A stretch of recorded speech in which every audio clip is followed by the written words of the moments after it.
Assalamualaikum warahmatullahi wabarakatuh. Sobat Jendela Mistis dimanapun kalian berada, bagaimana kabar kalian semua? Semoga kalian senantiasa diberikan kesehatan dan juga dilancarkan rezekinya. Sebelumnya saya ucapkan terima kasih bagi kalian yang sudah mensupport channel ini hingga saat ini. Saya doakan kalian semua juga akan dimudahkan urusannya oleh Tuhan Yang Maha Esa. Pada video kali ini, saya akan membawakan sebuah cerita mistis yang berjudul Aku Mewarisi Ilmu Kuyang Ibuku. Jadi pada video kali ini, saya akan banyak memberikan informasi tentang kuyang. Bagi kalian yang penasaran, silahkan simak video ini sampai selesai.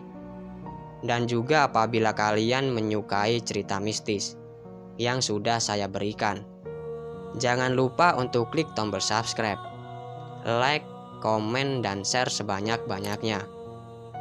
Dan info juga buat kalian, demi kepuasan kalian, di sini saya menerima kritik dan saran kalian. Jika kalian akan mengkritik saya ataupun memberikan saran untuk channel ini, silahkan kalian jabarkan di kolom komentar. Dan tanpa berlama-lama, langsung saja kita menuju ke ceritanya.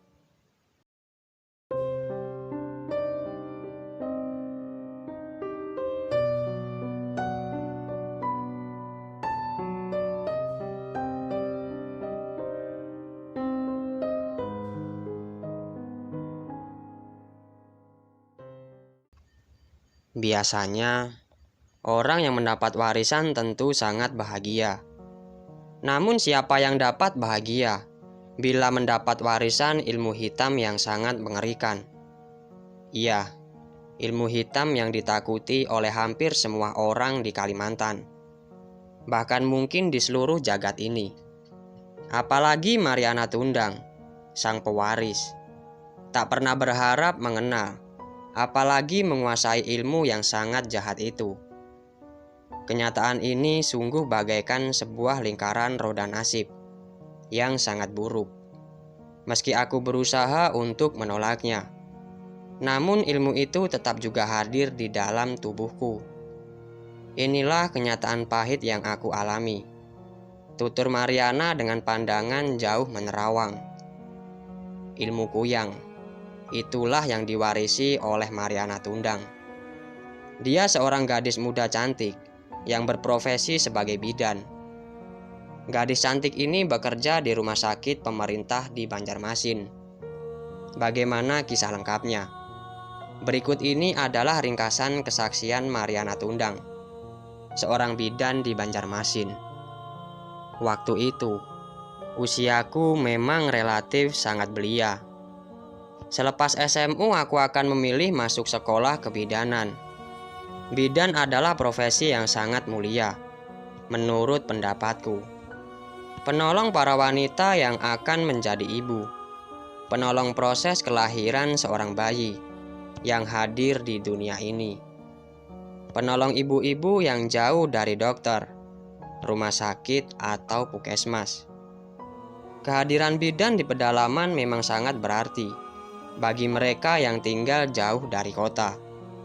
Apalagi di Kalimantan, banyak keluarga yang tinggal di tepi-tepi hutan, bahkan berada di dalam hutan belantara.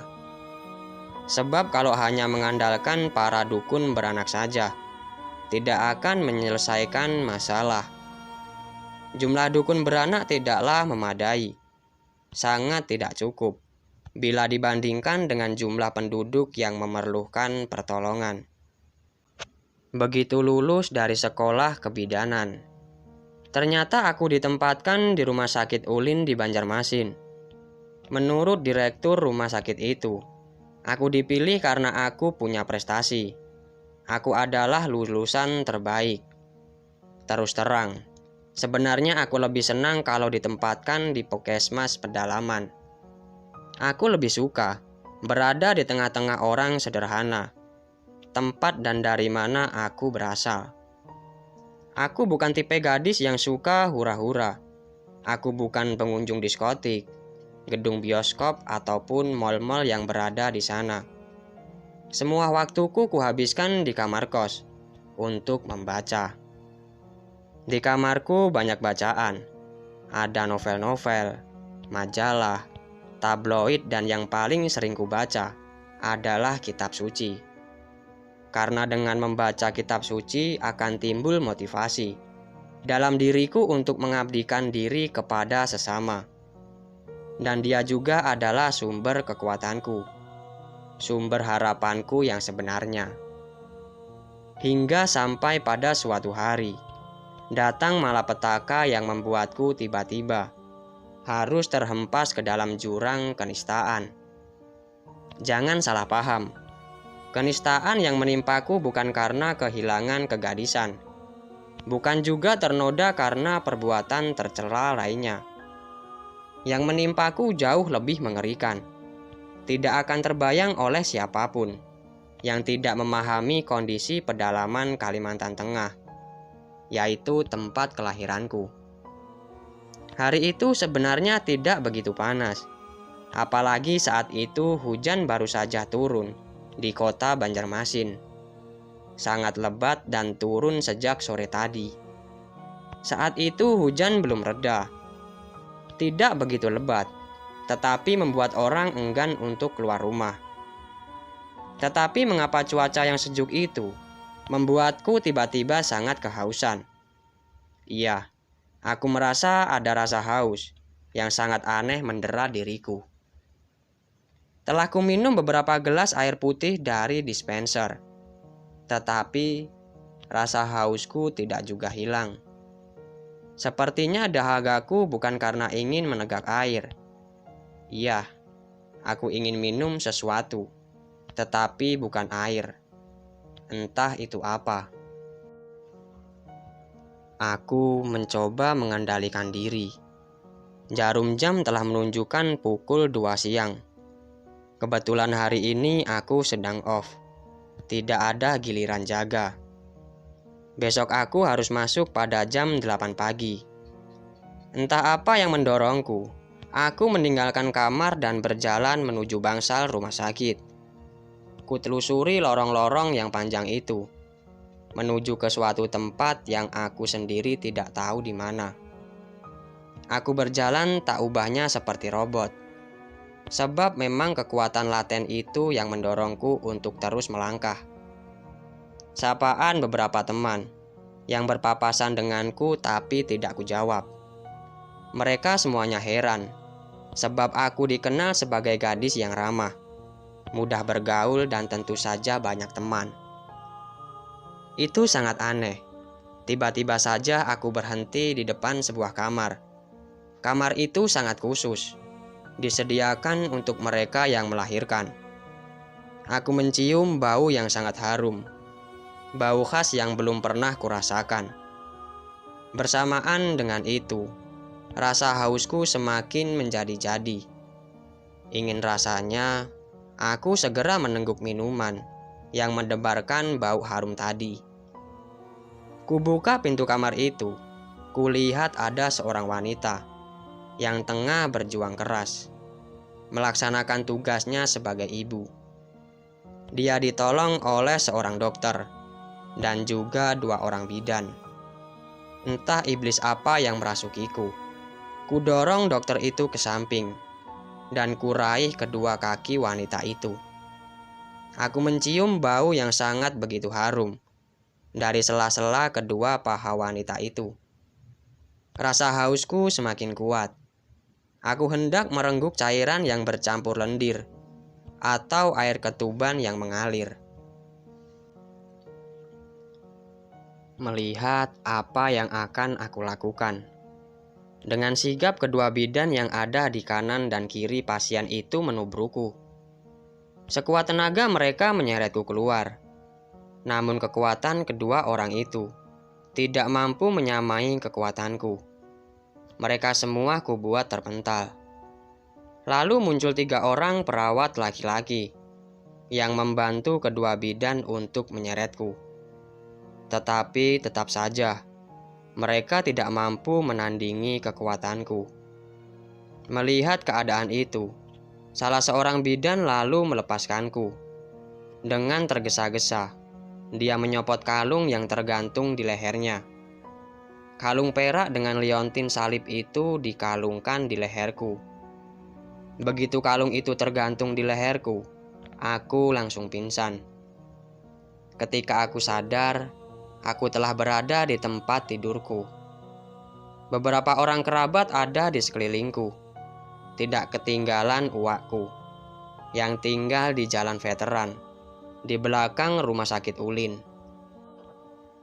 Untung, kau segera mengalungkan kalung itu di lehernya, kata uakku kepada bidan yang pada saat kejadian mengalungkan kalung tersebut. Entah dari mana, aku bisa ingat untuk memakaikan kalungku, jawab Risma, sepupuku yang juga seorang bidan di rumah sakit yang sama. Untung pula tanda di lehernya belum muncul, kata si Gondan, yaitu pamanku. Mengapa kalian semua ada di sini? Tanyaku heran. Kau sedang sakit, jawab si Risma. Sakit? Sakit apa? Rasanya aku sehat-sehat saja, jawabku setengah tidak percaya. Uak kemudian menceritakan kepadaku bahwa aku mewarisi ilmu almarhumah ibuku, yaitu kuyang. Aku bergidik mendengarnya. Sulit dibayangkan kalau aku bisa menjadi kuyang, makhluk pemakan darah. Tetapi baru tahap awal, kata uakku. Iya, ini karena tanda di leherku belum muncul. Orang yang telah matang menjadi kuyang, di lehernya akan ada tanda lingkar hitam, seperti kalung dari tato. Yang telah matang ilmunya, kepala orang itu dapat lepas. Dari tubuhnya berikut isi perutnya. Kepala yang lepas itu terbang mencari mangsa, yaitu perempuan yang baru saja melahirkan, untuk dihisap darahnya. Biasanya hal itu terjadi di malam hari, ketika bulan purnama. Aku sendiri sangat heran. Ibuku tidak pernah menurunkan ilmu itu kepadaku. Itulah sebabnya aku tidak menyadari kalau ilmu mengerikan itu mengeram di dalam diriku. Tahap awal dari ilmu itu adalah perasaan haus yang luar biasa. Sebenarnya rasa haus biasa berbeda dengan rasa haus ingin minum darah. Tetapi aku belum dapat membedakan. Maka ketika rasa haus muncul, aku minum air putih berkali-kali. Dan tetap saja, rasa haus itu tidak hilang. Apakah aku bisa terbebas dari ilmu ini? Tanyaku kepada Uwa.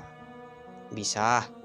Kemauan yang kuat dan usaha yang bersungguh-sungguh akan dapat membebaskanmu dari warisan yang tidak kau inginkan, jawab uakku. Beberapa hari kemudian, uakku memberikan kalung yang bahannya dari besi putih. Demikian juga liontin yang berbentuk salib terbuat dari besi putih. Jangan kau lepaskan kalung ini dalam keadaan bagaimanapun juga. Selain itu, rajinlah berdoa. Jangan lupa meminta kepada Tuhan agar kau dilepaskan dari ikatan jahat itu. Nasihat uakku yang dilontarkan kepadaku. Setelah peristiwa itu, aku terpaksa berhenti bekerja di RSU Ulin. Untunglah pacarku bisa mengerti keadaanku. Walaupun dia orang Jawa, tetapi dia memahami betul apa yang terjadi atas diriku. Demikian juga para dokter, perawat, bidan serta pegawai yang lainnya. Kini aku hidup bahagia bersama suamiku yang tinggal di Jawa. Kenangan buruk itu telah sirna, dan ilmu warisan itu tidak menguasaiku lagi. Sekarang aku bekerja sebagai bidan lagi di sebuah rumah sakit swasta di Yogyakarta. Untunglah tidak ada yang tahu dengan masa laluku. Itulah sedikit cerita yang bisa saya sampaikan. Semoga kalian bisa mengambil informasi di balik cerita ini, yaitu tentang kuyang. Semoga video ini bermanfaat. Saya Taufik, saya ucapkan terima kasih. Wassalamualaikum warahmatullahi wabarakatuh.